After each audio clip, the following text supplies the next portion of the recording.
Hello दोस्तों, आपका स्वागत है स्टडी स्मार्ट एकेडमी में। तो आज है 21 मई 2020 और 21 मई 2020 के जितने भी इंपॉर्टेंट करंट अफेयर के क्वेश्चन बन रहे हैं सारे आज हम डिस्कस करेंगे। तो एमपीपीएससी, संविदा, एसएससी, बैंक, रेलवे की अगर आप तैयारी कर रहे हैं तो आप करंट अफेयर की वीडियो देखिए, क्योंकि ये करंट अफेयर सब में आता है, ठीक है। और आपके 10 नंबर के करंट अफेयर आते ही आते हैं। तो ये बहुत इंपॉर्टेंट करंट अफेयर है, बहुत इंपॉर्टेंट टॉपिक है और ये बहुत अच्छे क्वेश्चंस हम आपके लिए लाए हैं। तो आइए स्टार्ट करते हैं। स्टडी स्मार्ट एकेडमी प्रतियोगी परीक्षाओं की तैयारी कर रहे छात्रों एवं पाठकों के लिए डेली करंट अफेयर क्विज प्रस्तुत कर रहा है। आज के करंट अफेयर क्विज में विश्व स्वास्थ्य संगठन और कोरोना वायरस से संबंधित परीक्षा उपयोगी प्रश्नों का संकलन शामिल है। तो आइए हम पहले क्वेश्चन में आते हैं कि निम्नलिखित में से किस देश ने ओडिशा और पश्चिम बंगाल से टकराने वाले चक्रवात का नाम अम्फान रखा है? तो थाईलैंड देश ने, ठीक है, थाईलैंड देश ने। तो आपका है उड़ीसा और पश्चिम बंगाल से टकराने वाले चक्रवात का नाम अम्फान थाईलैंड ने रखा है। इस चक्रवात का नाम अम्फान थाईलैंड ने 16 साल पहले रखा था। यह चक्रवात 1999 के उड़ीसा के चक्रवात के बाद से बंगाल की खाड़ी में आने वाला पहला उष्णकटिबंधीय चक्रवात है। तो आपका क्वेश्चन क्लियर हुआ। निम्नलिखित में से किस देश ने उड़ीसा और पश्चिम बंगाल से टकराने वाले चक्रवात का नाम अम्फान रखा है? तो थाईलैंड देश ने। क्लियर है। आप उड़ीसा और पश्चिम बंगाल के मुख्यमंत्री कौन है ये आप कमेंट बॉक्स में लिख के हमें बताइए। तो आइए हम दूसरा क्वेश्चन करते हैं। निम्नलिखित में से विश्व स्वास्थ्य संगठन WHO के कार्यकारी बोर्ड के अध्यक्ष के रूप में किसे नियुक्त किया गया है? विश्व स्वास्थ्य संगठन WHO के कार्यकारी बोर्ड के अध्यक्ष में डॉक्टर हर्षवर्धन को नियुक्त किया गया। केंद्रीय स्वास्थ्य मंत्री डॉक्टर हर्षवर्धन को विश्व स्वास्थ्य संगठन के कार्यकारी बोर्ड के अध्यक्ष के रूप में चुना गया है। वह 22 मई को जापान के डॉक्टर हिरोकी नकटानी, ठीक है, डॉक्टर हिरोकी नकटानी के उत्तराधिकारी का पदभार संभालेंगे। WHO के कार्यकारी बोर्ड में वर्तमान में 34 सदस्य हैं। तो आपका दूसरा क्वेश्चन क्लियर हुआ। निम्नलिखित में से विश्व स्वास्थ्य संगठन के कार्यकारी बोर्ड के अध्यक्ष के रूप में किसे चुना गया है? तो डॉक्टर हर्षवर्धन को, जो कि भारत के हैं। आइए ये वीडियो को सब्सक्राइब कर लीजिए दोस्तों और साथ ही बेल आइकन को क्लिक कर लीजिए। तो आइए हम थर्ड क्वेश्चन में आते हैं। उत्तर प्रदेश के जेवर में नोएडा अंतर्राष्ट्रीय एयरपोर्ट को बनाने के लिए निम्नलिखित में से किस देश की कंपनी को केंद्रीय गृह मंत्रालय ने स्वीकृति दे दी है? क्या क्वेश्चन है? उत्तर प्रदेश के जेवर में नोएडा अंतर्राष्ट्रीय एयरपोर्ट को बनाने के लिए निम्नलिखित में से किस देश की कंपनी को केंद्रीय गृह मंत्रालय ने स्वीकृति दे दी है? तो स्विट्जरलैंड, ठीक है, स्विट्जरलैंड। केंद्रीय गृह मंत्रालय ने जेवर में नोएडा इंटरनेशनल एयरपोर्ट को विकसित करने के लिए स्वयं firm Zurich airport international AG को सुरक्षा मंजूरी दे दी है। 5000 हेक्टेयर में फैले इस पूरे प्रोजेक्ट को 29,000 करोड़ रुपए खर्च होंगे। यह दिल्ली के इंदिरा गांधी अंतर्राष्ट्रीय हवाई अड्डे और गाजियाबाद के हिंडन हवाई अड्डे के बाद राष्ट्रीय राजधानी क्षेत्र में तीसरा हवाई अड्डा होगा।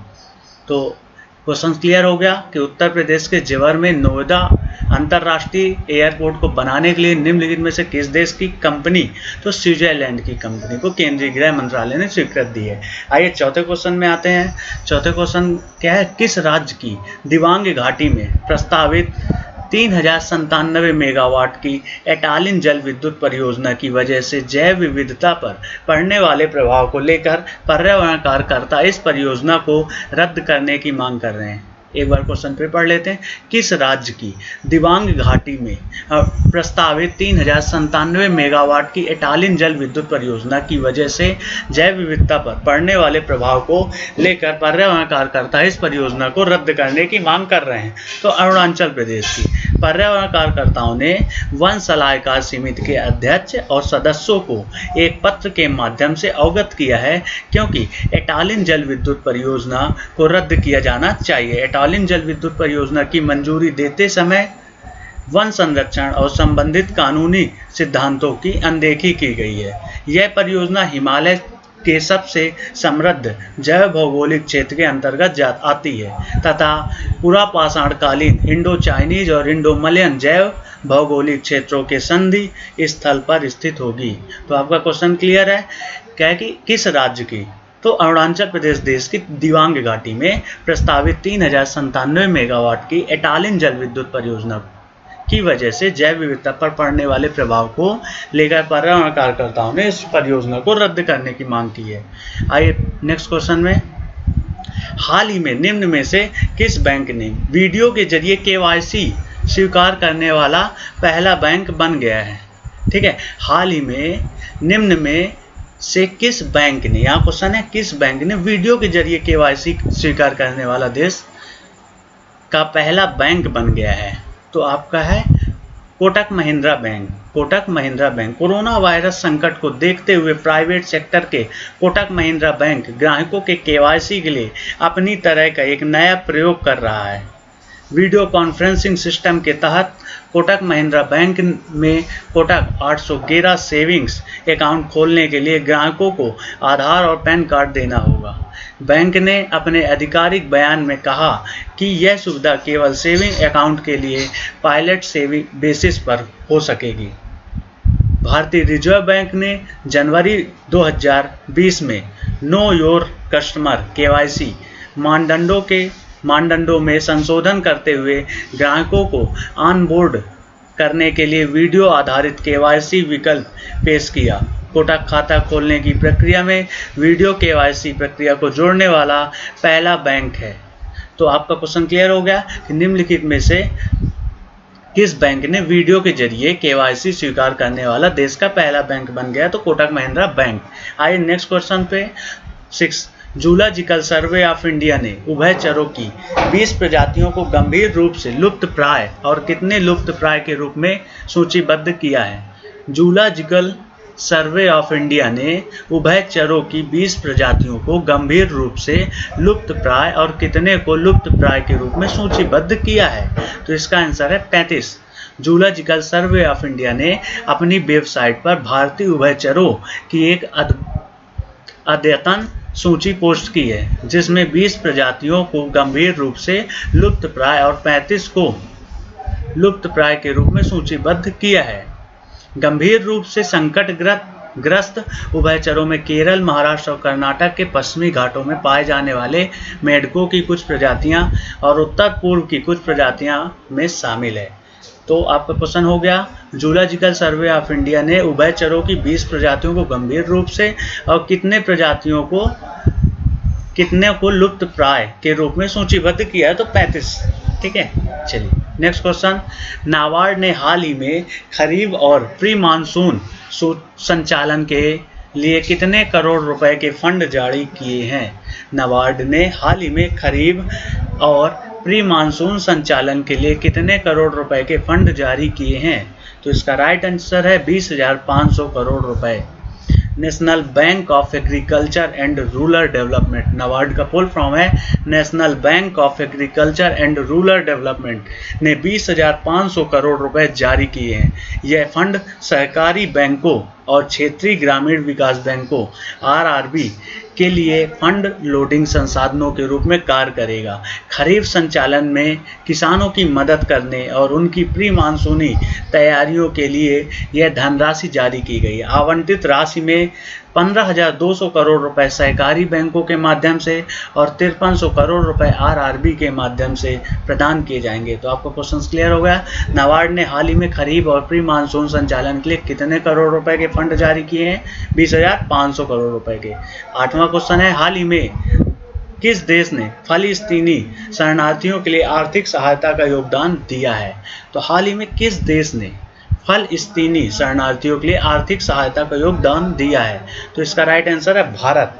फलस्तीनी शरणार्थियों के लिए काम कर रहे संयुक्त राष्ट्र एजेंसी ने भारत के इस योगदान की सराहना की है, विशेषकर जब दुनिया महामारी के संकट से जूझ रही है। भारत सरकार ने संयुक्त राष्ट्र रिलीफ एंड वर्क्स एजेंसी को $2 मिलियन की सहायता मुहैया कराई है। फलस्तीनी शरणार्थियों के लिए कल्याण के लिए काम करने वाली संयुक्त राष्ट्र की एक एजेंसी को यह योगदान भारत सरकार ने शिक्षा एवं स्वास्थ्य सहित मुख्य कार्यक्रमों और सेवाओं के लिए संयुक्त राष्ट्र राहत एवं निर्माण एजेंसी को दिया है। तो आपका क्वेश्चन क्लियर हो गया। हाल ही में किस देश ने फालिस्तीनी शरणार्थियों के लिए आर्थिक सहायता का योगदान दिया है? भारत ने। 9वां क्वेश्चन है, विश्व मधुमक्खी दिवस निम्न में से किस दिन मनाया जाता है? विश्व मधुमक्खी दिवस निम्न में से 20 मई को मनाया जाता है। ठीक है, 20 मई को। मधुमक्खियों के महत्व के बारे में जागरूकता फैलाने के लिए, उन्हें खतरों से बचाने के लिए हर साल 20 मई को मधुमक्खी दिवस मनाया जाता है। यह खास दिवस आधुनिक मधुमक्खी पालन की तकनीक का नेतृत्व करने वाले एंटोन जंसा के जन्मदिन के उपलक्ष्य में मनाया जाता है।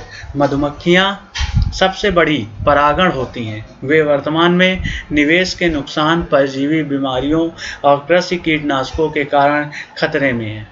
तो आपका क्वेश्चन क्लियर। विश्व मधुमक्खी दिवस किस दिन मनाया जाता है? 20 मई को मनाया जाता है। किस राज्य से गुजरने वाले प्रवासी श्रमिकों के लिए चरण पादुका अभियान शुरू की गई है? तो मध्य प्रदेश से गुजरने वाले प्रवासी श्रमिकों के लिए चरण पादुका अभियान शुरू किया गया है। मध्य प्रदेश द्वारा राज्य में पैदल चल रहे प्रवासी मजदूरों के लिए चरण पादुका नामक अभियान शुरू किया गया है। इस अभियान के अंतर्गत नंगे पांव जा रहे मजदूरों को जूते और चप्पल दिए जाएंगे ताकि उनके दर्द को कुछ कम किया जा सके। चरण पादुका अभियान मध्य प्रदेश पुलिस द्वारा चलाया जा रहा है। चप्पल प्रदान करके प्रवासी श्रमिकों की सहायता की जा रही है। भारत सरकार प्रवासी श्रमिकों को उनके घर कस्बों में लौटने में मदद करने के लिए कई उपाय कर रही है। तो आपको वीडियो कैसा लगा? और वीडियो अच्छा लगा हो तो आप इसको लाइक कर दीजिए। Thank you for watching this video. और इससे पहले कि आप हमें कमेंट बॉक्स में इस क्वेश्चन का आंसर जरूर दीजिएगा। ठीक है, अगर आप पढ़ रहे हैं तो आप इसका आंसर जरूर देंगे। हाल ही में किस देश के वैज्ञानिकों ने सुपर अर्थ की खोज की है? तो आपको इसका आंसर कमेंट बॉक्स में लिख के देना है। Thank you, thank you, thank you. Subscribe and like.